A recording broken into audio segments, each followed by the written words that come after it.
네네, 하나님께서 여러분에게 전하신 것입니다. 네, 우리 하나님께서는 예배 중이요. 예배 중이십니다. 네, 네, 예배 중이죠. 네, 그래서 우리 하나님께서 정말로 원하시는 것이 있습니다. 그것은 우리가 하나님의 마음을 가지고 하나님의 사랑을 전하기를 원하고 계십니다. 여러분 마음 가운데 저 사람 절대 구원받아서는 안 될 사람이야 라고 생각하는 사람이 있습니까? 혹은 내가 너무나 열심히 전했음에도 불구하고 여전히 믿지 아니하는 그 사람을 향해서 포기하고 있지는 않습니까? 그러나 하나님은 그 영혼에게 계속해서 전하기를 원하고 계십니다. 오늘 하나님께서는 요나를 통하여서 나에게 말씀하고 계십니다. 내가 그 영혼을 아낀다. 내가 그 영혼을 사랑한다. 말씀하고 계신 줄로 믿습니다. 저는 어느 날 교회 다닌다는 이유만으로 성질을 내고 화를 냈던 사람의 이야기를 듣게 되었습니다. 얼마나 기분이 나쁘고 상하던지 그 사람이 운영하는 상업을 보면 또 그 사람이 타고 다녔던 버스를 보면 갑자기 막 화가 났습니다. 예의 나쁜 사람 막 이러면서 다니고 있었습니다. 심지어 제가 사랑하던 사람에게 어제 전화를 했습니다.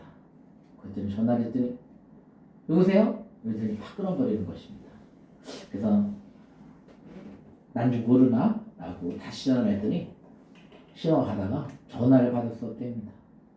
그래서 또 다른 사람한테 전화했더니 그 사람은 아예 받지를 않습니다. 얼마나 화딱지가 나든지. 야, 내가 이 정도로 사랑하고 이 정도로 기도해주고 이 정도로 관심을 가졌으면 전화는 좀 받아야지. 이런 화가 치밀어 올랐습니다. 부글부글 막 오르고 있었는데 하나님께서 이 마음을 허락해 주셨습니다. 야, 내가 그 사람 너무 아낀다. 왜냐하면 나를 알지 못하였고 나를 만나지 못한 불쌍한 영혼이다. 그 영혼이 나에게로 돌아오길 내가 너무나 간절히 원한다. 하나님은 말씀해 주셨습니다. 그래서 며칠 전부터 그것을 지나가면 그를 위하여서 그의 사업장을 위해서 축복하며 그의 영혼이 하나님께로 돌아오기를 기도하고 선포하며 지나갑니다. 또한 어제 전화 받지 아니하던 사랑하는 사람들을 향하여서도 회개하는 마음을 갖게 해주셨습니다. 이것들 이러면서 욕을 하고 막 그랬었는데 어제 엄청나게 회개하게 하셨습니다. 그리고 그 마음을 부어주셨습니다. 내가 이들을 너무나 아낀다. 너는 이들을 위해서 품고 기도해 주어라. 그리고 계속해서 하나님의 사랑을 흘려보내주고 보여주고 계속해서 이야기해 주어라. 이것이 하나님께서 저에게 말씀하시는 메시지였습니다. 우리 하나님께서는 내가 쓰고도 아니하였고 심지도 아니하였고 재배도 아니하였던 박넝쿨을 아끼는 나의 모습을 바라보면서 이렇게 말씀하고 계신 것입니다. 그 모든 것이 내가 너를 위하여서 예배한 것이다. 내가 너를 아끼기 때문이다. 그런데 이 니네 백성들 내가 너무나 아끼고 사랑한다. 이들을 위해서 네가 복음을 전할 수 있었으면 좋겠다. 나의 사랑을 이야기할 수 있었으면 좋겠다. 그것이 우리 하나님의 마음인 줄 믿습니다. 2021년을 살아가는 우리의 마음 가운데 하나님께서는 여전히 말씀해주고 계십니다. 너의 마음 가운데 전도하고 있던 영혼들이 있었는데 지금 시들어버리고 있느냐? 다시 회복하여라 말씀하고 계신 줄 믿습니다. 그러므로 오랫동안 전도하였음에도 불구하고 여전히 듣지 아니하는 사람들이 있습니까?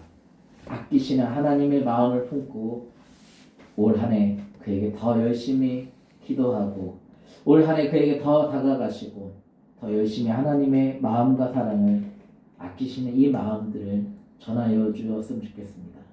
듣든지 아니 듣든지 때를 얻든지 못 얻든지 더욱더 깨어서 전심으로 하나님의 마음을 전할 수 있었으면 좋겠습니다.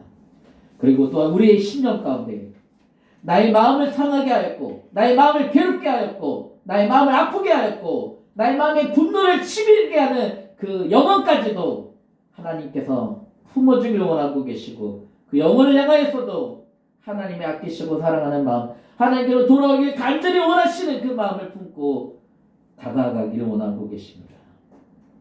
니느웨를 다가가기 싫어했던 요나를 모든 것을 예비하다 마침내 니느웨에 가서 한 날 반절 동안 복음을 전하게 하였던 그 하나님의 애달픈 마음 니느웨를 얼마나 사랑하셨으면 자신을 그렇게 외면하고 자신의 마음을 조금도 받아들이지 아니하는 그 요나까지도 모든 것을 예비하여서 마침내 니느웨로 가게 하시고 그 니느웨 성에서도 회개하는 니느웨를 바라보며 하나님이 용서하여 주신 그 모습을 바라보며 불평하고 원망하고 자신이 심지도 아니하였고 자신이 수고하지도 아니했던 박너콜의 신음으로 인해서 하나님을 원망하고 불평하며 오히려 내가 사는 것보다 죽는 것이 낫다라고 고백하는 그 심각한 요나의 고백 속에서도 하나님의 요나를 아껴주고 계셨습니다.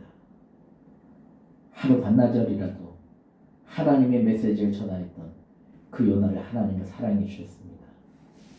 그리고 뿐만 아니라 니느웨 공격하는 니느웨 정말로 죽어 마땅하다라고 생각하는 그 니느웨를 바라보며 원망하고 불평했던 요나의 마음 가운데 내가 이 니느웨 백성들을 얼마나 불쌍히 여기고 아끼는지 아느냐라고 하나님은 말씀해 주고 계십니다. 그러므로 내 사랑으로는 내가 품기에는 도저히 용서가 되지 아니하고 이해가 되지 아니하고 도저히 사랑할 수 없는 그 사람을 향해서도 올 한해 사랑을 베풀어 주시고 기도해 줄 수 있는 우리가 되었으면 좋겠습니다. 내 원수까지도 사랑하라, 그를 위하여 기도하라, 우리 예수님이 말씀해 주셨습니다. 왜냐하면 단 한 영혼이라도 더 하나님께로 돌아가길 원하시는 것이 하나님의 귀한 마음이시기 때문입니다. 그러므로 이제 우리의 삶 가운데 이것을 결단할 수 있었으면 좋겠습니다. 2021년 살아가면서 나는 이제 더 이상 하나님의 귀한 아끼시는 이 마음들을 그래 하나님이 아끼시겠지라고 생각하고 아무것도 하지 아니하는 삶이 아니라 이제는 이 귀한 하나님의 일, 이 귀한 하나님이 아끼시는 영혼들을 향하여서 하나님을 믿으세요라고 전할 수 있는 하나님의 선한 일에 열심을 낼 수 있는 저 여러분의 심령이 될 수 있길 주 예수 그리스도의 이름으로 축복합니다. 아멘. 기도하겠습니다.